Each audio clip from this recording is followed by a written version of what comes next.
വർണ്ണവിവേചനത്തിനെതിരെ പോരാടി 27 വർഷം ജയിൽവാസം അനുഭവിച്ച ദക്ഷിണാഫ്രിക്കയുടെ ആദ്യ കറുത്തവർഗക്കാരനായ പ്രസിഡന്റാണ് നെൽസൺ മണ്ടേല. നെൽസൺ മണ്ടേലയുടെ പൂർണ്ണമായ പേര് നെൽസൺ റോളിഹ്ലാഹ മണ്ടേല എന്നായിരുന്നു. അദ്ദേഹത്തിന്റെ ജനനം 18 ജൂലൈ 1918 മോസോ, ദക്ഷിണാഫ്രിക്ക. അദ്ദേഹം മരണമടഞ്ഞത് 5 ഡിസംബർ 2013 ജോഹന്നാസ്ബർഗ്. ജീവിതത്തിൽ അദ്ദേഹത്തിന്റെ പ്രധാന പദവി ദക്ഷിണാഫ്രിക്കയുടെ പ്രസിഡന്റ് 1994 മുതൽ 1999 വരെ. മണ്ടേല ദക്ഷിണാഫ്രിക്കയിലെ ഒരു തെമ്പു എന്ന രാജകുടുംബവുമായി ബന്ധപ്പെട്ട കുടുംബത്തിലാണ് ജനിച്ചത്. ചെറുപ്പത്തിൽ തന്നെ ആഫ്രിക്കൻ ജനത അനുഭവിച്ചിരുന്ന വർണ്ണവിവേചനവും അനീതികളും അദ്ദേഹത്തെ സ്വാധീനിച്ചിരുന്നു. പിന്നീട് അദ്ദേഹം നിയമം പഠിക്കുകയും അഭിഭാഷകനായി പ്രവർത്തിക്കുകയും ചെയ്തു. വർണ്ണവിവേചനത്തിനെതിരായ പോരാട്ടം. അന്നത്തെ ദക്ഷിണാഫ്രിക്കയിൽ അപ്പാർത്തൈഡ് എന്ന വർണ്ണവിവേചനം നിലനിന്നിരുന്നു. കറുത്ത വർഗ്ഗക്കാരുടെ അവകാശങ്ങൾ കടുത്ത രീതിയിൽ നിലനിന്നിരുന്നു. മണ്ടേല ആഫ്രിക്കൻ നാഷണൽ കോൺഗ്രസിൽ ചേർന്ന് ഈ സംവിധാനത്തിനെതിരെ ശക്തമായി പ്രവർത്തിച്ചു. ആദ്യഘട്ടത്തിൽ സമാധാനപരമായ പ്രതിഷേധങ്ങളെയാണ് അദ്ദേഹം പിന്തുണച്ചത്.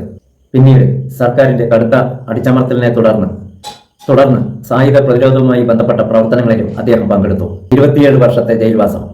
1962 മണ്ടേല അറസ്റ്റിലായി. പിന്നീട് ജീവപര്യന്ത തടവിന് ശിക്ഷിക്കപ്പെട്ടു. അദ്ദേഹം 27 വർഷം ജയിലിൽ കഴിഞ്ഞു. അതിൽ വലിയൊരു കാലയളവിൽ റോബ ദ്വീപിലെ ജയിലിലായിരുന്നു. ജയിലിൽ കഴിയുമ്പോഴും അദ്ദേഹത്തിന്റെ ആശയങ്ങളും പോരാട്ടങ്ങളും ലോകശ്രദ്ധ നേടി.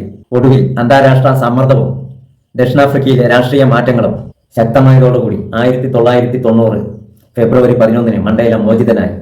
ജയിൽ മോചിതനായ മണ്ടേല പ്രതികാരത്തിന്റെ വഴി സ്വീകരിച്ചില്ല. പകരം വെള്ളക്കാരും കറുത്തവരും ഉൾപ്പെടുന്ന ഒരു ജനാധിപത്യ ദക്ഷിണാഫ്രിക്കയ്ക്കായി അദ്ദേഹം പ്രവർത്തിച്ചു. അദ്ദേഹവും അന്നത്തെ പ്രസിഡന്റ് FW ക്ലാർക്കും ചേർന്ന് രാജ്യത്തെ വർണ്ണവിവേചനത്തിൽ നിന്ന് ജനാധിപത്യത്തിലേക്കുള്ള മാറ്റത്തിൽ പ്രധാന പങ്കുവഹിച്ചു. 1993 ഇരുവർക്കും നോബൽ സമ്മാന പുരസ്കാരം ലഭിച്ചു. 1994 ദക്ഷിണാഫ്രിക്കയിൽ എല്ലാവർക്കും പങ്കെടുക്കാൻ കഴിയുന്ന പൊതു തെരഞ്ഞെടുപ്പ് നടന്നു. അതിൽ ANC വിജയിക്കുകയും മെയ് 10 1994 നെൽസൺ മണ്ടേല ദക്ഷിണാഫ്രിക്കയുടെ ആദ്യ കറുത്ത വർഗ്ഗക്കാരനായ പ്രസിഡന്റായി സത്യപ്രതിജ്ഞ ചെയ്തു. അദ്ദേഹത്തിന്റെ പ്രധാന ലക്ഷ്യങ്ങളിലൊന്ന് രാജ്യത്തെ വിഭജിച്ചിരുന്ന വർണ്ണവിവേചനത്തിനെതിരായ ഐക്യവും സൗഹാർദ്ദവും സൃഷ്ടിക്കുകയായിരുന്നു അദ്ദേഹത്തിന്റെ ലക്ഷ്യം. അദ്ദേഹത്തിന്റെ പ്രധാന നേട്ടങ്ങൾ: അപ്പാർത്തൈഡ് സംവിധാനത്തിന്റെ അവസാന നിമിഷത്തിന് നിർണായക പങ്കുവഹിച്ചു. ദക്ഷിണാഫ്രിക്കയെ ജനാധിപത്യത്തിലേക്ക് നയിച്ചു.